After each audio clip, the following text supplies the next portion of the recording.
E aí, pessoal, tudo bem com vocês? Professora Ana Paula Blasucci, professora de Direito Administrativo. E hoje, dia 4/12, nós estaremos fazendo uma super revisão de Direito Administrativo para a sua prova, que ocorrerá domingo. Gente, prestem muita atenção nas principais dicas de direito material e de direito processual. Vamos lá? Primeiramente, separei algumas súmulas que eu acredito que possam ser objeto das questões ou da fundamentação da peça processual. Então, prestem bastante atenção, vão olhando no vai de meco, vejam se essas súmulas já estão marcadas, faça essa revisão comigo e seja aprovado no exame da ordem. Vamos lá na tela. Primeiro ponto de destaque, súmulas, que aqui nós vamos conseguir acertar alguma súmula que, porventura, se você não tivesse assistido a aula, você teria maior dificuldade na hora de achar. Então, nós vamos aqui ver as principais súmulas, aquelas que realmente têm chance de aparecer na prova.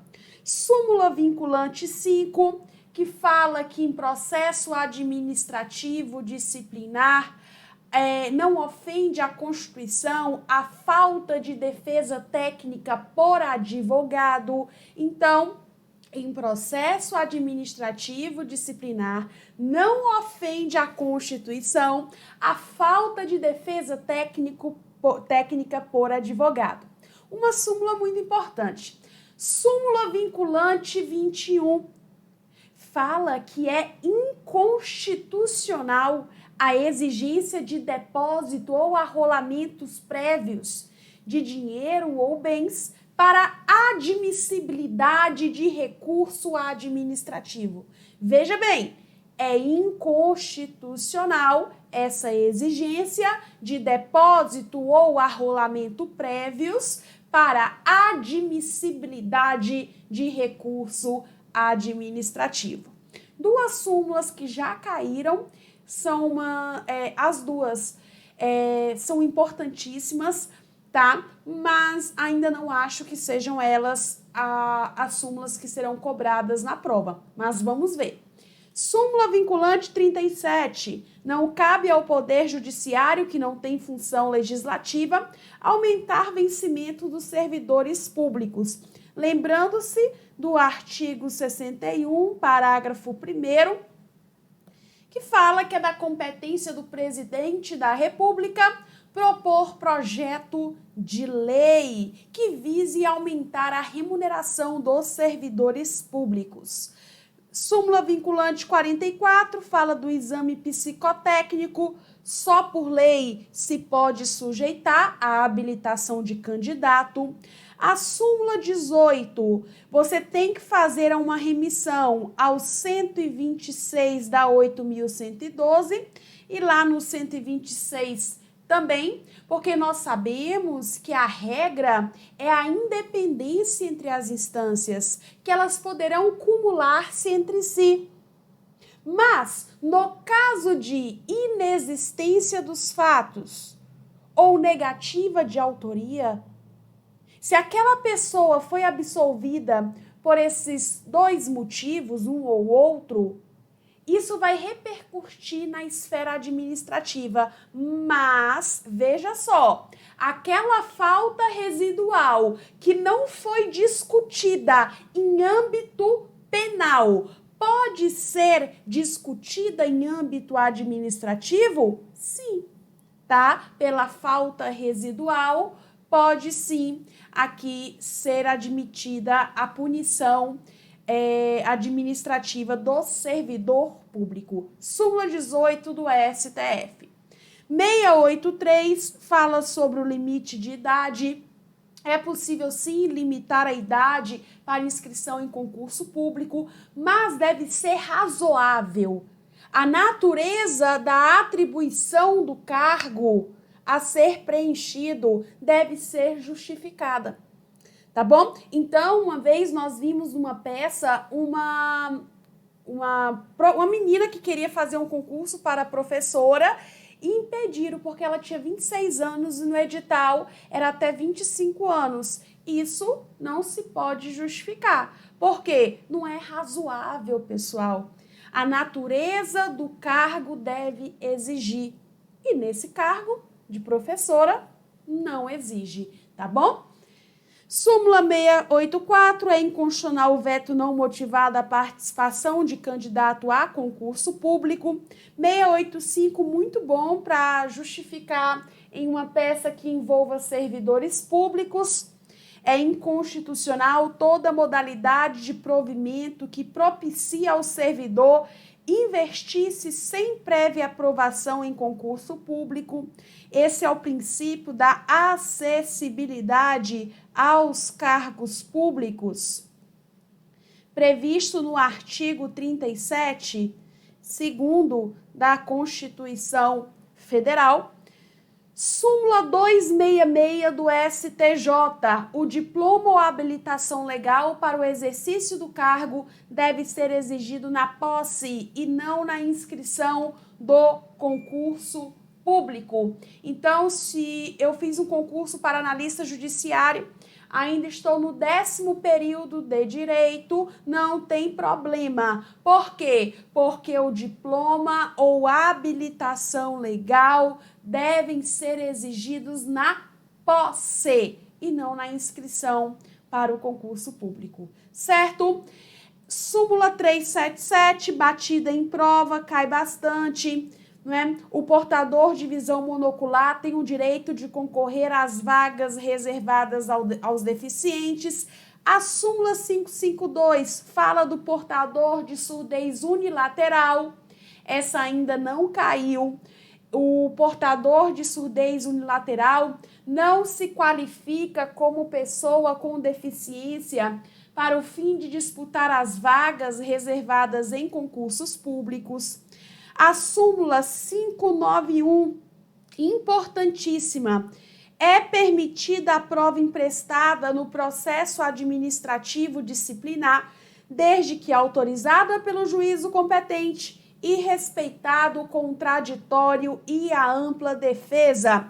592 também não caiu ainda, muita atenção. O excesso de prazo para a conclusão do processo administrativo disciplinar só causa nulidade se houver demonstração de prejuízo à defesa. Súmula 611, desde que motivada e com amparo em investigação ou sindicância, é permitida instalação de PAD com base em denúncia anônima. 633 é uma das minhas apostas para a prova, junto com a súmula 634. Atenção em relação a essas duas. Lá na própria lei 9784, você pode fazer uma remissão à súmula 633 do STJ, que diz que, em relação ao prazo decadencial, aquele de 5 anos, para revisão de atos administrativos, pode ser aplicada de forma subsidiária aos estados e municípios, se inexistente norma local e específica que regule a matéria. Súmula 634, ao particular, aplica-se o mesmo regime prescricional previsto na lei de improbidade para o agente público. Então, essas são as principais súmulas que eu acredito que podem aparecer na prova de vocês. Vejam bem as palavrinhas: denúncia anônima, excesso de prazo, surdez unilateral, visão monocular. Isso tudo vai te ajudar a achar rapidamente a súmula. E eu tenho certeza, você já vai acertar de cara essas súmulas. Você já vai ganhar 0,65 na A, 0,60 na B. Que maravilha! E uma questão que talvez você demoraria 30 minutos, 40 minutos para achar, eu já estou te passando aqui. Acredito que nós teremos a cobrança de algumas dessas súmulas que eu passei para vocês, que são as principais de direito administrativo. Vamos lá, gente? Todo mundo animado, animada? Espero que sim. Vamos continuar as nossas previsões para a segunda fase. O que eu trouxe para vocês? Tópico: responsabilidade do Estado, e eu quero ser bem direta sobre isso. Se o tema da peça for responsabilidade do Estado, provavelmente eles estarão falando da responsabilidade objetiva, que é aquela que dispensa a comprovação do elemento dolo ou culpa. Então, toda vez que você for falar da responsabilidade objetiva, eu quero que você diga que dispensa a comprovação de dolo ou culpa e que é baseada na teoria do risco administrativo. O que é a teoria do risco administrativo? É a possibilidade de existir excludente de responsabilidade. É quando existe a quebra do nexo causal, porque nós sabemos que para existir responsabilidade objetiva, nós temos que demonstrar conduta, nexo causal e o dano, dispensando a comprovação de dolo ou culpa. Mas quando esse nexo causal ele é quebrado, nós temos excludentes de responsabilidade. Por exemplo, a culpa exclusiva da vítima. Além disso, é possível, professora, que o Estado responda no caso de omissão de forma objetiva? A resposta é que sim. Desde que seja uma omissão específica relacionada com a guarda, proteção, vigilância, custódia, como um aluno, um professor dentro de uma escola pública, como um preso lá no estabelecimento prisional, lembrando-se de que a Constituição Federal, ela assegura que o preso, a sua integridade física e moral devem ser preservadas, que devem assegurar as condições mínimas aí em relação aos padrões, não é isso? Porque senão fere o princípio da dignidade da pessoa humana. Então, padrões mínimos aí relacionados à humanidade, tá? Não, o preso não pode ficar se submetendo a situações precárias, desumanas dentro da prisão. E caso caia uma questão dessa, você vai fundamentar no direito à vida previsto no artigo 5º, você vai fundamentar na dignidade da pessoa humana, no 37, parágrafo 6º da Constituição, dentre outros dispositivos. Além disso, outra pergunta que pode aparecer na sua prova sobre responsabilidade extracontratual é a seguinte: a vítima pode entrar diretamente contra o causador do dano? O Supremo Tribunal Federal inadmite pela teoria da dupla garantia. O que significa dizer dupla garantia? A vítima cobra do ente e o servidor só é cobrado pelo ente. Não se esqueçam da teoria da dupla garantia. Certo? Vamos para a próxima dica? Vamos lá. Dica de número 2. Sobre poderes. O poder que mais cai em prova é o poder de polícia, pautado no artigo 78 do Código Tributário Nacional. Lembrando-se de que o poder de polícia, como regra, é discricionário, Cuidado, a licença do poder de polícia é ato vinculado. Lembrando-se de que o poder de polícia tem um atributo super especial, que é aquele que despenca em prova, o atributo da autoexecutoriedade, quando a própria administração pratica um ato sem precisar de intervenção judicial. Autoexecutoriedade. Lembre-se de que o poder de polícia tem também aplicação de sanções, mas aos particulares em geral. Por quê? Porque se aquele particular ele possui um vínculo específico com a administração, é o poder disciplinar. Um aluno de uma escola pública que fura o olho do outro aluno, a sanção que ele vai pela qual ele vai responder, a penalidade que ele vai sofrer, melhor dizendo, decorre do poder disciplinar, porque ele, embora seja um particular, ele possui um vínculo específico com a administração. Então, quando falar na sua prova de sanção de servidores públicos ou de particulares que possuem um vínculo específico com a administração, você vai falar que decorre do poder disciplinar.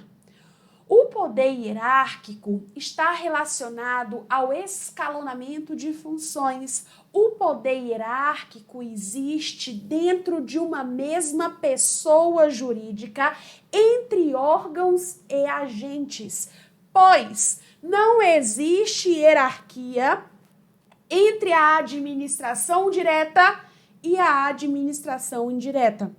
Quando eu falo de poder hierárquico dentro de uma mesma pessoa jurídica. E eu me lembro dos institutos da delegação e da avocação, previstos no artigo 12 e no artigo 15 da Lei 9784 de 99. Lembrando-se de que não se pode delegar a cenoura, competência exclusiva, normas, atos de caráter normativos e decisões de recursos administrativos, previsto no artigo 13 da 9784 de 99. Continuando a revisão, vamos falar do poder que eu acho que pode aparecer nessa prova, que é o poder regulamentar. O poder regulamentar está previsto no artigo 84. Ele é exercido pelo chefe do executivo por meio de um decreto, que pode ser um decreto regulamentar ou um decreto autônomo. O decreto regulamentar serve para dar uma fiel execução à lei. Tem previsão no 84.4 da Constituição. E eu pergunto, se o chefe do executivo, ao invés de dar uma fiel execução à lei, ele passa dos limites, quem vai sustar aquele ato? Congresso Nacional, previsto no artigo 49, inciso 5 da Constituição Federal. Então, abaixo do 84.4, faça uma remissão ao 49.5 da Constituição Federal.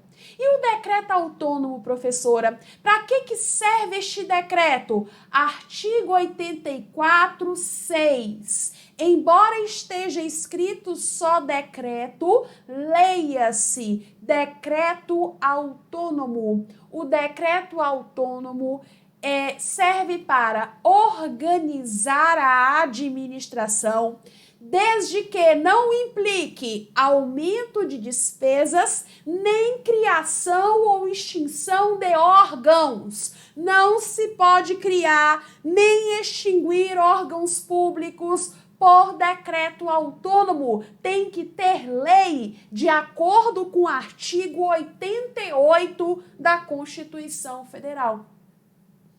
E o decreto autônomo também serve para extinguir cargos quando estiverem vagos. E se perguntar na sua prova se pode delegar o decreto autônomo, você vai para o artigo 84, parágrafo único da Constituição Federal e vai encontrar a resposta que sim. Certo? Sobre poderes, falamos do poder regulamentar, poder de polícia, disciplinar. Gostaria de falar com vocês sobre a discricionariedade e a vinculação. Quando falar na sua prova de discricionariedade, está relacionado a mérito, oportunidade e conveniência. Quando falar de vinculação, significa dizer que nós não temos aqui margem de liberdade, margem de escolha. Essa é a diferença entre ato discricionário e ato vinculado. Discricionário, existe uma margem de liberdade dentro dos limites da lei, porque deve observar o princípio da legalidade. Ato vinculado não tem margem de liberdade, não tem margem de escolha. Ok, pessoal? Tudo certo aí? Vamos lá, dando continuidade à nossa aula. Outra revisão que merece a atenção, intervenção do Estado na propriedade. Nós sempre temos uma questãozinha dessa em prova. Você tem que saber que a desapropriação tem previsão no artigo 5º, inciso 24 da Constituição Federal. Quando falar na sua prova que o poder público quer desapropriar, por exemplo, a sua casa para fazer uma escola, a desapropriação ela deve ser justa, prévia e em dinheiro. Professor, e se não for? E se eu for pega de surpresa? É a chamada desapropriação indireta, que é um fato ilegal da administração pública, que não observa o artigo 5º, inciso 24 da Constituição. Ela deixa de observar a ampla defesa e o contraditório, ou seja, o devido processo legal previsto no artigo 5º, 24 da Constituição, é artigo 5º, 54 e 55. Desapropriação indireta é um fato ilegal em que a administração não observa aquilo que está no 5º, 24, nem a ampla defesa, nem o contraditório, ou seja, não observa o devido processo legal. Tudo bem? Aí, sobre a desapropriação indireta, eles podem perguntar em prova qual que é o prazo que a administração tem para entrar com a desapropriação, que o particular tem para entrar com uma ação de desapropriação indireta, uma ação indenizatória. O prazo de 10 anos. Hoje não se aplica mais a súmula 119 do STJ, tá? Não se aplica mais a súmula 119 do STJ, que prevê 20 anos. Hoje o prazo é de 10 anos. Professora, posso pegar o bem de volta? Fui pega de surpresa, virou um hospício, não me indenizaram de forma justa, prévia em dinheiro, eu posso pedir o bem de volta? Não! Artigo 35 do decreto 3365 de 41. Os bens, uma vez incorporados à fazenda pública, não poderão ser objetos de reivindicação, resolvendo-se em perdas e danos. Ok, e sobre a desapropriação com caráter de sanção? Quando não estiver cumprindo a função social da propriedade. Vejam só, Se na sua prova falar da desapropriação sem caráter de sanção,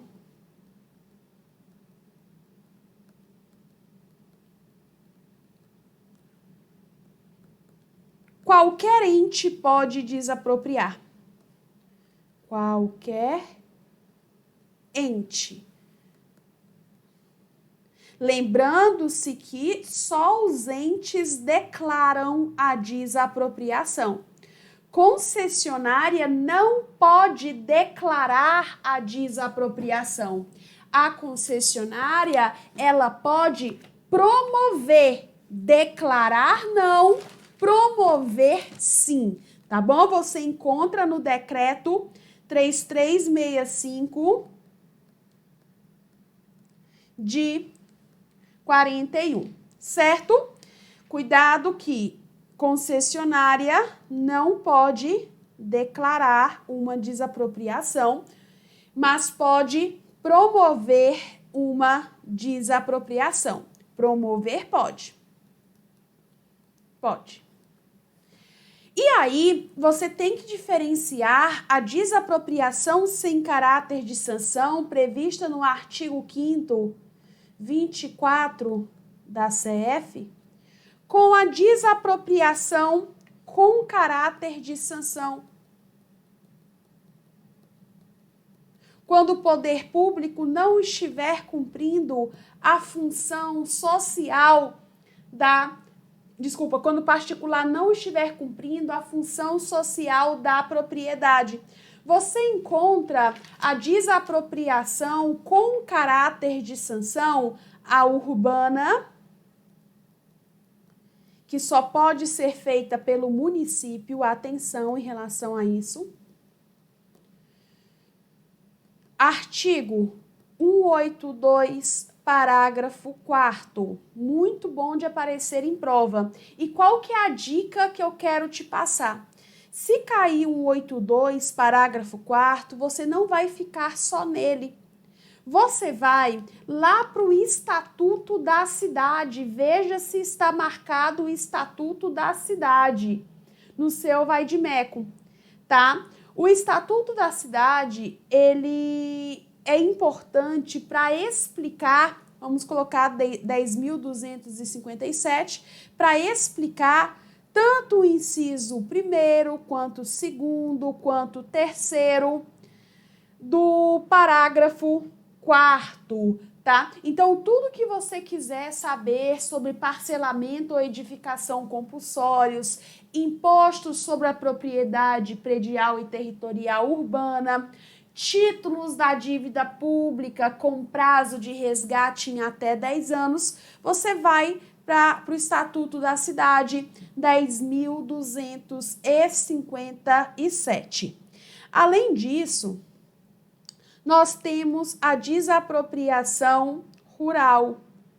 A rural confiscatória tem previsão no artigo 184 da Constituição Federal, mas não deixe de fazer a leitura do 185, que fala quando não se pode desapropriar aí um bem para fins de reforma agrária.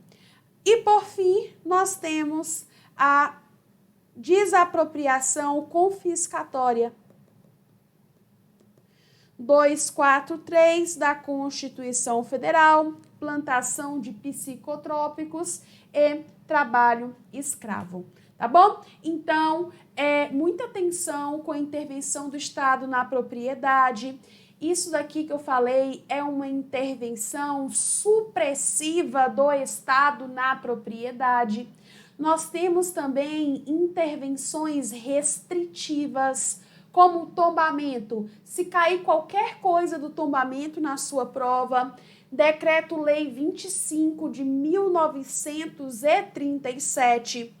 E aí, o que poderia cair, que eu acredito que poderia aparecer na prova, se hoje o particular quiser alienar um bem tombado, se tem que oferecer primeiramente ao ente. Você vai dizer que não precisa mais de oferecer ao ente primeiramente, tendo em vista que, se eu não me engano, o artigo 22 do decreto 25 de 1937, acho que é o 22 mesmo, foi revogado pelo CPC. Então, hoje, não existe mais o direito de preferência. Se eu tiver um bem tombado e quiser alienar, eu não preciso mais de oferecer aos entes primeiramente, tá? Outro instituto que é bom de cair em prova, se falar que existe uma intervenção do Estado em uma propriedade, porque no momento há um iminente perigo público, você vai falar que se trata da requisição administrativa, que tem previsão no artigo 5º, 25 da Constituição Federal. Indenização posterior se houver dano. Ok, pessoal? Vamos para as próximas dicas? Vamos lá! Outra dica importante, e talvez uma das mais importantes, é sobre o tema licitação. Quando eu falo de licitação em prova, muita gente se assusta, né? Mas trouxe para vocês aqui os principais artigos que eu acredito que possam aparecer no dia 6, né, do 12 de 2020. Vamos ver quais são? Primeiramente, o artigo 24 da Lei 8666. Nós sabemos que a regra é que tem que ter licitação. Você encontra no artigo 37, inciso 21 da Constituição Federal, que a regra é que tem que ter licitação. Só que a 8666 traz algumas exceções quanto a essa regra. E eu citei para vocês as principais exceções do artigo 24. O artigo 24 fala sobre a dispensa de licitação. É dispensável a licitação. Quando eu falo dispensa, o rol é taxativo. Inexigibilidade, lá do 25, o rol ele é exemplificativo. Na dispensa, nós temos alguns incisos que eu considero importantes e que, porventura, poderiam aparecer na prova de vocês como peça processual na fundamentação. Quando eu falo do primeiro inciso e do segundo, falando que é dispensável o valor até 10% do convite, relaciona-se ao valor de até R$33 mil, no caso de obras e engenharia, e se forem compras e serviços, até R$17.600 dispensa a licitação. O inciso 3, casos de guerra ou grave perturbação da ordem. O inciso 4, emergência ou calamidade pública. Quando nós tivemos aí a contratação com as empresas que forneciam respiradores, por muitas das vezes a administração utilizou desse 24, inciso 4, para poder contratar diretamente a empresa, sem ela precisar de passar por um procedimento licitatório, tá? Calamidade pública, dispensa de licitação. O inciso 5, se cair na sua prova, falando quando não aparecerem, quando não acudirem interessados, e a administração justificando que uma nova licitação traria prejuízos, você tem que colocar na questão licitação deserta, tá? Então, lembre, quando não acudirem interessados, licitação deserta. 10. Para compra ou locação de imóvel destinado ao atendimento das finalidades precípuas da administração, cujas necessidades de instalação e localização condicionem a sua escolha, desde que o preço seja compatível com o valor de mercado, segundo a avaliação prévia. Por exemplo, aqui nós temos o centro e João está querendo vender o seu lote. A administração pode contratar diretamente, sem precisar, João, passar por um procedimento licitatório. Por quê? Nesse caso, ela vai justificar no artigo 24.10, dizendo que o local condiciona a sua escolha, no centro da cidade, tá? Só que o preço tem que ser compatível com o valor de mercado, segundo a avaliação prévia. Além disso, inciso de número 11, se tivermos uma peça, provavelmente eles coloquem aí o caso de remanescente de obras, que é quando a administração abriu um procedimento licitatório, a empresa A ficou em primeiro, a B em segundo, a C em terceiro, a A ganhou, contratou com a administração, só que não terminou a obra. É dispensável a licitação, ou seja, a administração, no caso de remanescente de obras, chega lá na B e fala: B, você tem interesse de terminar essa obra? E veja que tem que atender a ordem de classificação. Então, pode ser que apareça uma peça na sua prova em que a empresa B era a segunda colocada, e aí a administração rescindiu com a empresa A e contrataram a empresa C.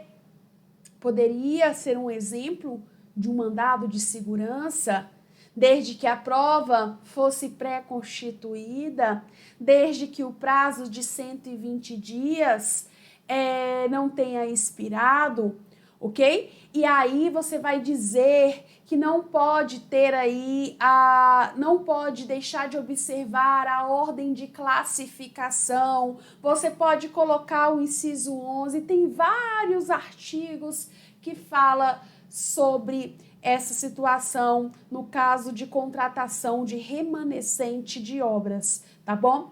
Então, nesse caso, tem que atender a ordem de classificação da licitação anterior e aceitar as mesmas condições oferecidas pelo licitante vencedor, inclusive quanto ao preço devidamente corrigido. Para a construção, ampliação, reforma, aprimoramento de estabelecimentos penais, desde que configurada a situação de grave e iminente risco à segurança pública. Uma informação muito interessante, você não pode confundir licitação fracassada com a licitação deserta. Na deserta, ninguém comparece. E é um caso que, se o ente demonstrar que um novo procedimento licitatório causaria prejuízos à administração, é um caso de dispensa de licitação. Quando eu falo da licitação fracassada, os licitantes, eles comparecem, mas são inabilitados ou desclassificados. Nesse caso, quando os licitantes comparecem, mas são inabilitados ou desclassificados, você vai utilizar do 48, parágrafo 3º da 8666.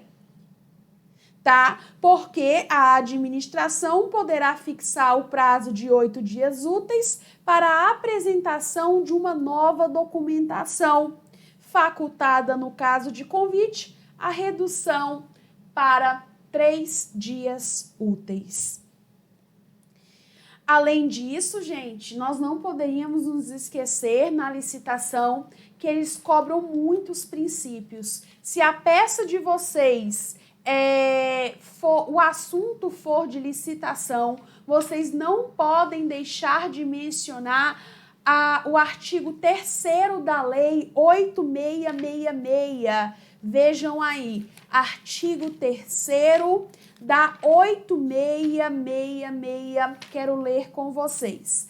A licitação destina-se a garantir a observância da isonomia, Desça legalidade, impessoalidade, moralidade, igualdade, publicidade, probidade, vinculação ao instrumento convocatório que despenca em prova.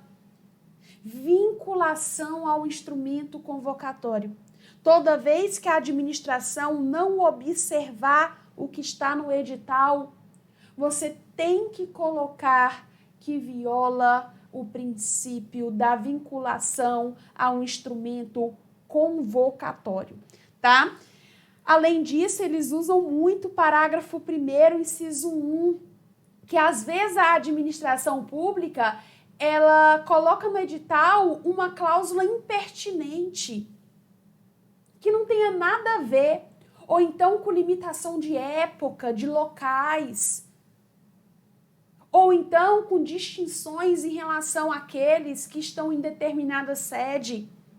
Vocês têm o 3º parágrafo 1º, inciso 1, que fala sobre isso. O 20, parágrafo único, também fala sobre isso. Olha só, o 20, parágrafo único.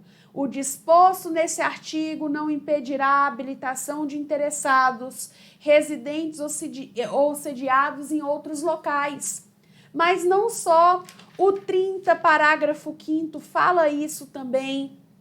É vedada a exigência de comprovação de atividade ou de aptidão com limitações de tempo ou época, ou ainda em locais específicos. Mostrei para vocês 3 artigos aqui que falam no mesmo sentido. E você não vai colocar apenas um na hora da sua prova. Quanto mais você colocar, melhor. Não se esqueçam de colocar pelo menos 2 princípios, 3 princípios. Faça uma excelente fundamentação, pegando o caso concreto, encaixando com o artigo, dizendo que viola o artigo tal, dizendo que viola o princípio da legalidade, por exemplo, impessoalidade, que há desvio de finalidade, dentre outros, tá? Então, 8666, fizemos aqui uma revisão dos principais artigos. Vejam que o 7º também cai bastante. Se na sua prova falar de projeto básico, executivo de execução, tudo junto, você vai mencionar o artigo 7º.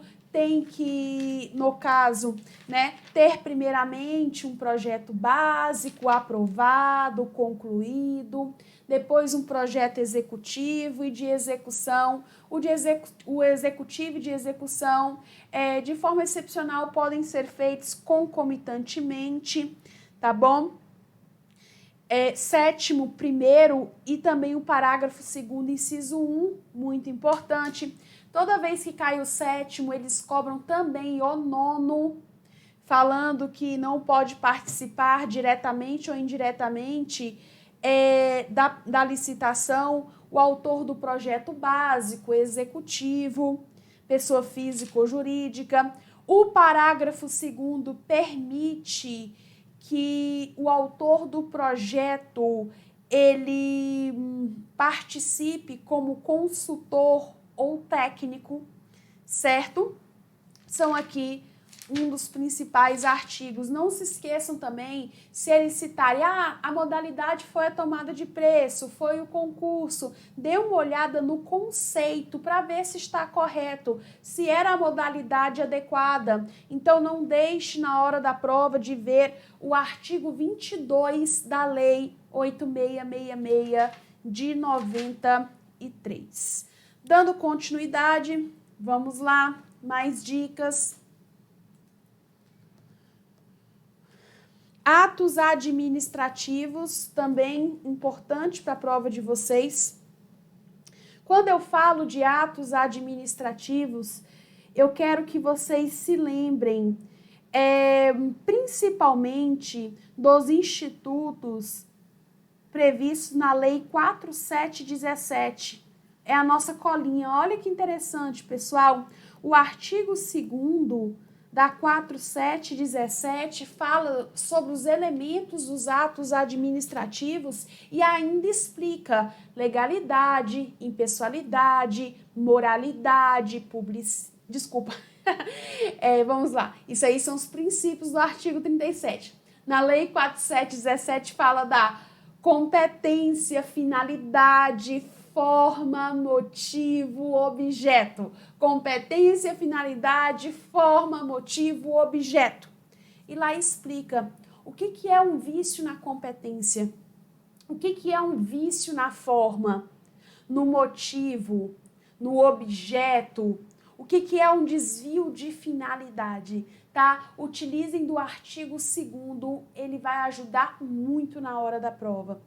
Outra dica sobre os atos administrativos é que você deve se lembrar que admite convalidação nos elementos competência, desde que a competência não seja exclusiva, e na forma, desde que a forma não seja essencial. Artigo 55 da Lei 9784 de 99. E se na sua prova perguntar de motivação, independente se está falando de assunto de licitação, de servidores, não importa.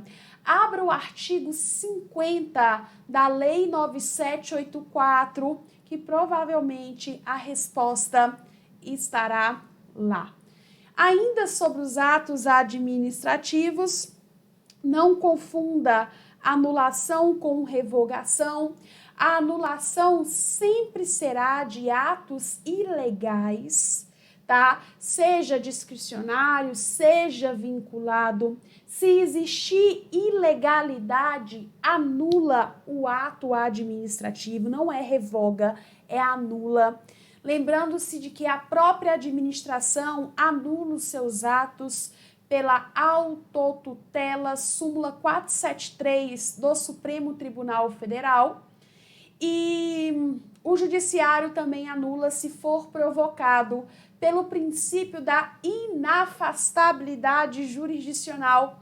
Qualquer ameaça, lesão ou a direito não pode afastar o controle judicial. Revogação somente se dá de atos legais, porque não são mais oportunos, não são mais convenientes. Cassação é quando existe uma desobediência pelo particular. É um ato que nasceu legal, mas tornou ilegal por descumprimento pelo particular, tá? Ainda, vamos ver. A caducidade. Caducidade é quando vem uma lei posterior incompatível com o ato. Essa forma de extinção do ato é sempre que vier uma lei posterior que seja incompatível com o ato administrativo. Serviços públicos, gente, toda vez que falar na prova de vocês de concessão, que uma concessionária, vocês têm que ir para a Lei 8987. Às vezes mistura concessão com licitação, mas você vai para a Lei 8987. Às vezes mistura concessão com intervenção, mas você vai para a Lei 8987. Às vezes mistura concessão e responsabilidade, mas você vai para a Lei 8987. Muita gente se esquece dessa lei. E na primeira fase é um dos assuntos que eles mais cobram. Sempre tem uma ou duas questões sobre serviços públicos. E aí eu trouxe para vocês uma distinção.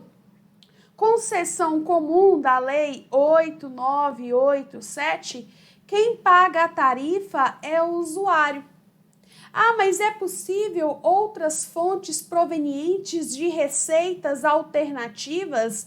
É possível, de acordo com o artigo 11 da Lei 8987. Se na sua prova falar que existe tanto contraprestação do poder público quanto o pagamento pelo usuário, é a parceria público-privada, tá? Que pode ser aqui comum, que pode ser a administrativa, que tem previsão aí no artigo 2º, parágrafo 2º, ou pode ser a patrocinada. Ok? PPP pode ser administrativa ou pode ser patrocinada. A diferença é que na administrativa, quem paga é o poder público, pois ostenta a qualidade de usuário. Aqui, quem paga é o usuário e o poder público. Quando for só o usuário, concessão comum, que geralmente é a cobrada em prova, Lei 8987.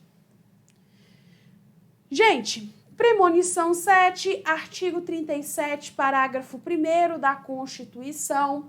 Vamos fazer a leitura.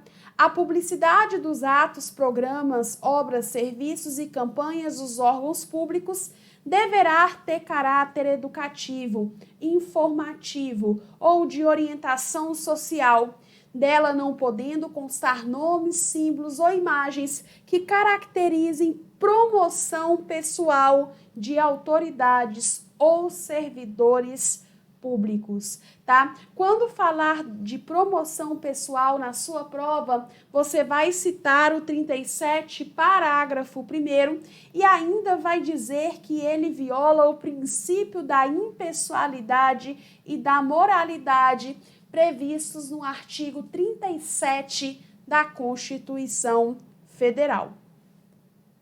Além disso, outra previsão que eu trouxe para vocês sobre o nepotismo, previsto na súmula vinculante 13, e eu quero que você saiba o seguinte, que não se aplica a súmula vinculante 13, não é considerado nepotismo em relação aqui a essa situação que eu quero mostrar para vocês. Por exemplo, a nomeação a cargos políticos. Por exemplo, secretária municipal. A Luana, ela é esposa do prefeito Luiz e foi nomeada secretária municipal. Isso configura nepotismo? Isso por si só é ato de improbidade? Vejam esse julgado. A nomeação do cônjuge de prefeito para o cargo de secretário municipal, por se tratar de cargo político de natureza, tratar de cargo público de natureza política, tem que escrever isso em prova. Por si só, não caracteriza ato de improbidade administrativo. Fica caracterizada o ato de improbidade se demonstrada a inequívoca falta de razoabilidade na nomeação por manifesta ausência de qualificação. Se houver uma ausência de qualificação técnica ou inidoneidade moral, aí sim fica caracterizado o ato de improbidade, certo? Em relação à premonição da peça processual, acredito bastante em um recurso, por exemplo, apelação ou ROC. E na hora da prova é muito tranquilo fazer um recurso, tá? A estrutura da apelação e do ROC, mesma coisa. Primeiro você manda para aquele que julgou improcedentes pedidos ou denegou, não é isso? Depois você manda remeter ao tribunal competente. É a mesma estrutura, a apelação é o mesmo jeito de fazer o ROC. Mas você tem que saber identificar apelação e ROC. Apelação é de vara da Fazenda Pública, vara civil ou vara federal, para TRF ou para o TJ. Aqui nós temos a apelação de sentença. Apelação. Ok? Gravem isso. Agora, faz de conta que o mandado de segurança, ele foi impetrado contra o governador. Nós sabemos que no caso do mandado de segurança e do habeas data, nós vamos olhar para a autoridade coatora para definir o endereçamento. E contra ato de governador começa já no TJ. Se foi denegado esse mandado de segurança, eu pergunto para vocês, tem como ser a apelação? Não, porque se começou em Tribunal de Justiça, já começou em tribunal, o nome do recurso é Recurso Ordinário Constitucional para o STJ. Do mesmo jeito, se fosse um MS ou um HD, contra um ato de um ministro. Ministro, autoridade coatora, começa no STJ aquele mandado de segurança ou HD. Tem como ser apelação? Não, porque a apelação é só de juízo de primeiro grau. Se já começou no STJ, caberá o que para o STF? Recurso ordinário constitucional. Não se esqueçam de fazer a folha de rosto, não se esqueçam de pedir para subir aquele recurso para ou o STJ, ou o Supremo Tribunal Federal, ou o TJ, ou o TRF, a depender da peça. Não se esqueçam do preparo, geralmente eles vão pontuar o preparo, tá? A juntada do preparo. Todo recurso você vai colocar que seja conhecido e provido, tá? Reformando a sentença ou o acórdão para que se profira uma nova decisão, a fim de que... E aí você tem que explicar o que está acontecendo no caso. Não é só escrever que seja conhecido e provido, tem que explicar, proferindo uma nova decisão para anular a licitação, para reintegrar José ao cargo público com indenização, com ressarcimento de todas as vantagens. Tem que escrever isso daí. Certo? Não se esqueçam das peças, colocar o cabimento, é muito importante. Gente, não perca o tempo de vocês fazendo 10 linhas de fatos, eles não vão olhar os fatos de vocês. Caprichem no do direito. Outra peça que é boa de aparecer também nesse exame é o mandado de segurança. Mandado de segurança geralmente vai estar escrito na peça: adote o rito mais célere, ou vai estar escrito na peça que a prova ela é pré-constituída. Porque se falar que tem que ter produção de provas, esqueça o mandado de segurança. Tá? Então, se aparecer, olha, precisa da produção de provas, provas testemunhais, periciais, esqueça o mandado de segurança. Muito importante que você se lembre na hora da prova que o mandado de segurança é para proteger direito líquido e certo, tem que abrir o cabimento, tem que fazer uma liminar muito bem feita, a fumaça do bom direito está presente, o perigo na demora, por sua vez, causará lesão de dificílima reparação. Tem que fazer nos pedidos uma boa procedência dos pedidos. Não é simplesmente colocar a procedência dos pedidos, ponto. Você tem que explicar a procedência dos pedidos para quê? Para anular, para... por exemplo, na ação comum, condenar a danos materiais, morais e etc. Tá? Então, nesse restinho aí de dia, faça uma revisãozinha em um desses recursos, porque se você souber fazer uma apelação, você faz um ROC, você faz um recurso extraordinário, só acrescentando o pré-questionamento e a repercussão geral. Dê uma olhada no agravo de instrumento, tá? Agravo de instrumento também é top 5 aí para cair na prova. Mandado de segurança, quase sempre só dá ele, mandado de segurança, mandado de segurança. Ação comum, cai bastante em prova. São essas as principais peças, não se esquecendo também da ação popular. Pessoal, muito obrigada. Eu desejo a vocês uma excelente prova. Eu tenho certeza que você será aprovado.